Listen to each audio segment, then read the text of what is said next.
From the New York Post, New York Attorney General Letitia James says we are prepared to fight back in dumb and bizarre presser with Governor Hochul after Trump wins presidency. So the gist of this, which I care little about, is that Donald Trump is waiting sentencing on the 26th of this month. New York Times says what to know about Trump's New York criminal case after the election. He's the first felon elected president, has a sentencing scheduled for November 26th. He has many ways to avoid punishment. Interesting. They say more than 5 months after he's been convicted, blah, blah, blah. Trump, the first former president, they're wasting my time. If the judge grants his request to delay it indefinitely, the 78-year-old defendant might never face consequences for his crimes, or at least not for years. And although he is still fighting 3 other criminal cases, 2 are federal, he will soon have the authority to shut them down. Here's what we know about the status of Mr. Trump's New York criminal case. Will he be sentenced? His victory provided him a way to wiggle out of his sentencing, and he might succeed. As soon as this week, he's expected to ask the judge, Merchan, to grant another delay. After granting 2 prior delays, Merchan might once again be amenable to postponing. And even if he's not, Trump can appeal his decision and seek an emergency pause in sentencing. This is the stupidest thing I've ever read from a bunch of morons. Because I'll tell you this.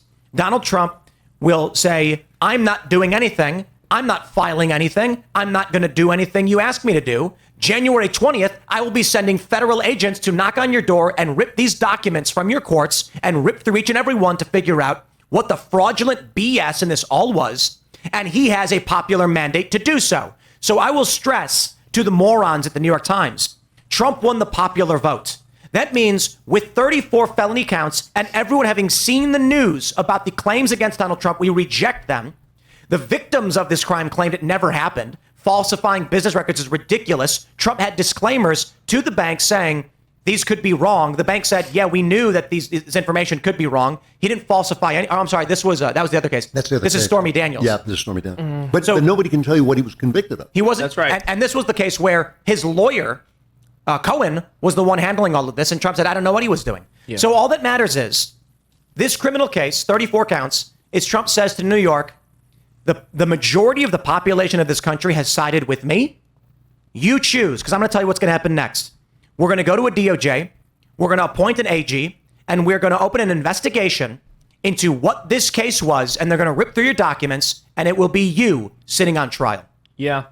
Well, there's something I'm noticing here, too, and I'm glad that you pulled this story up, because earlier today, Kamala Harris conceded peacefully, and we've been seeing a lot of different Democrats, prominent Democrats, congratulating Trump. There's been a lot of copium and a lot of salt with the actual voters, but prominent Democrats have been saying, oh, this was a totally fair election, we're conceding, which is a little peculiar to me because I haven't seen them do that before. And so part of me is wondering if they're putting on the face, they all got the talking points, say it's legitimate, say it's legitimate, say it's legitimate, so that when it comes time for him to be sentenced, we can all say, oh, no, we believed the election was legitimate because we're fair and impartial, but he does have to go to jail, and now we're going to call him an illegitimate president for not complying with New York state law. That's their pivot. Yeah. I don't think this thing that he was convicted of in New York will stand up to any scrutiny whatsoever. I think any appeal is going to tear it to pieces. The judge at one point literally said to the jury, you do not have to know what you are convicting him of, right, as long as you are convicting him of something.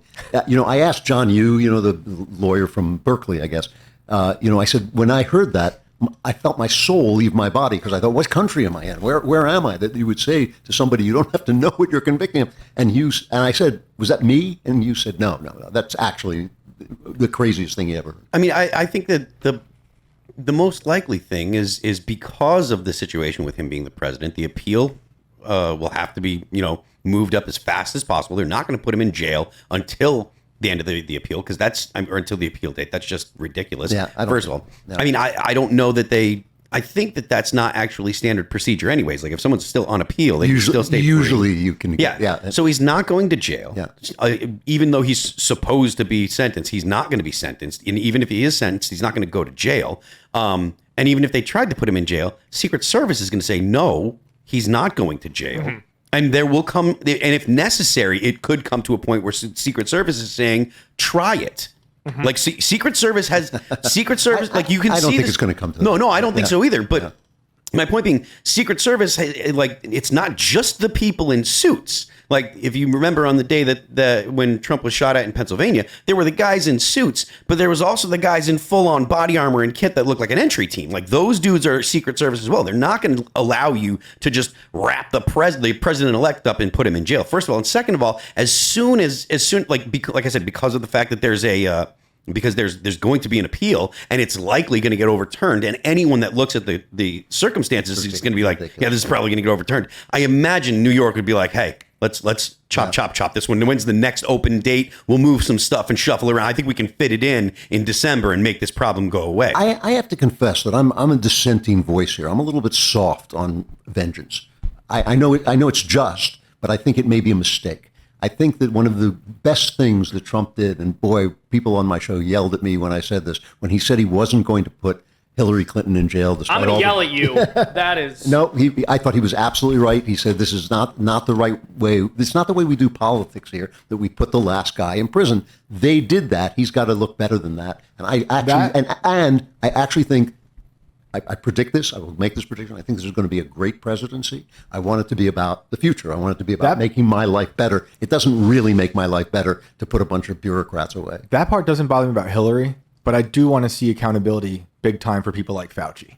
Yeah, Fauci. I agree. Those people that's crimes against humanity. I think they mutilated society. They did. It was a terrible, terrible thing. I'm not sure what crime he committed. Maybe I don't know what crime he committed. Well, there's the issue. You don't have to know what you're convicting him of, Andrew. Right. You just have to know you're convicting him of. So that's how the left does it. I feel relieved. But so I suppose the challenge is getting into bureaucracy, procedural crimes, how we handle those. That is, if we had a ban on gain-of-function research and Fauci bypassed this ban by funding EcoHealth Alliance, who then went to China instead, do we make the argument that this was a circuitous method of funding gain-of-function research during a ban? That's why when Rand Paul was questioning Fauci and said, this is gain-of-function research, Fauci was like, no, it's not.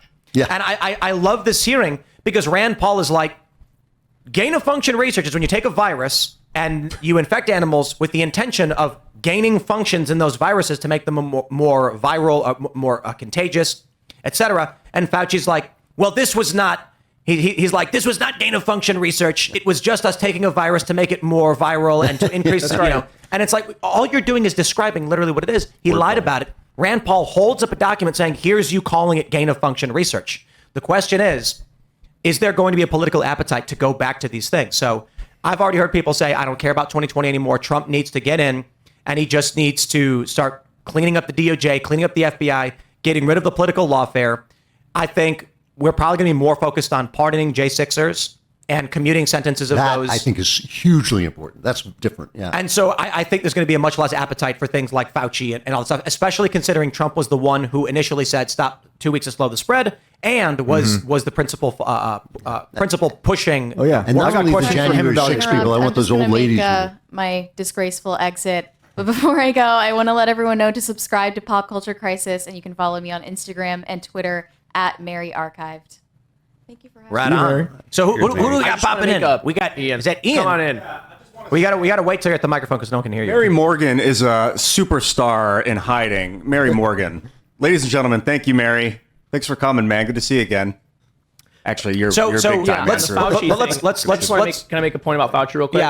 Yeah. Just that Sir Francis Bole, who is the American legal expert who authored the American implementing legislation for the International Bioweapons Convention, said that what happened there was, in fact, illegal under our legislation. Right, because we had banned this dangerous practice. Mm-hmm. But let's talk then about J6ers, because I think there's a bigger appetite for the immediate. There are people currently in solitary confinement right now. It's insane. I saw a post where someone said, I learned Trump won on a smuggled in radio. Wow. And there are people who are in jail right now who have never been charged. It's insane, and the old people, the old ladies who have been put in prison for protesting abortion by praying. That's another thing that's got to be. You know what I want to see? I want to see Donald Trump invite the pardoned and commuted J6ers to the White House. I would love that. By the way, if prayer didn't work, they would not have to throw pro-lifers in jail for it. I'm just going to say, I'm going to put that out there. I like that totally. What do you think would happen if Trump pardons these people and then says we're going to invite it's 700, 800 people to a party at the White House, a special event. It wouldn't be their first time in a federal building. But we know that they would stay within the felt ropes. Most of them. I know my way around. You don't need to show me where the bathroom is. I know where it is. But the reality is, even though that would seem like it would just destroy the left and it would be hilarious to see, they have actually run out of histrionics. Like, I don't know that they can get more upset. They can't raise the alarm further than they've already raised it. I'm not going to say that they haven't already said if he does that. People have literally said they don't care. This election, if it's about nothing else and it's about many other things, it is people saying, we don't care about your hysteria. They don't. Exactly. They did not think that January 6th was an insurrection. Totally. That people do not believe that. And we rejected all of their lunacy. And why would they? I mean, they burned down cities over a drug addict dying while he was resisting arrest. Yep. They wanted to tear down statues of George Washington and put up statues of the drug addict. They actually did that.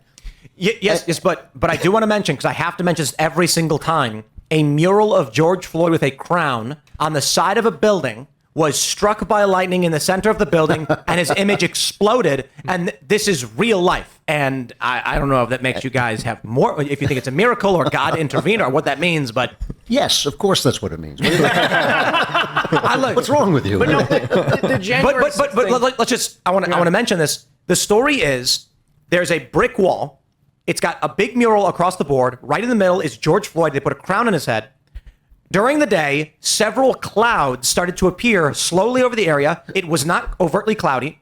There was light rain, and then lightning struck this one part of the building, blowing up George Floyd's picture. My thought's always been that they used electrically conductive paint on accident, but that's still God's will through the human doing that. He punished people for making a golden calf. Yeah. You know, with the J6, I think he should pardon everyone and have them to the White House, but I think instead of doing it all at once and having 800 people, which one might cause a panic that he's having, is he's amassing a mob, but that's the point. Forget about that. He could bring them in segments of 20 at a time every week, schedule, so he can actually meet them and talk to them and give them individual time and attention, which I think is the point. You really want to give these people appointments, cabinet positions. Let's go. But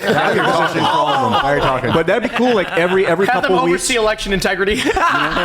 over the next year or two, you could schedule where people could really go and get to know him, because God, these people have been through hell on earth. Like, what a reward to be able to spend some personal time with Donald Trump. And so the Lion super chatted, Enrique Tarrio deserves a full pardon. Yeah. And it's true. He wasn't even in D.C. He simply sent a message saying, don't leave.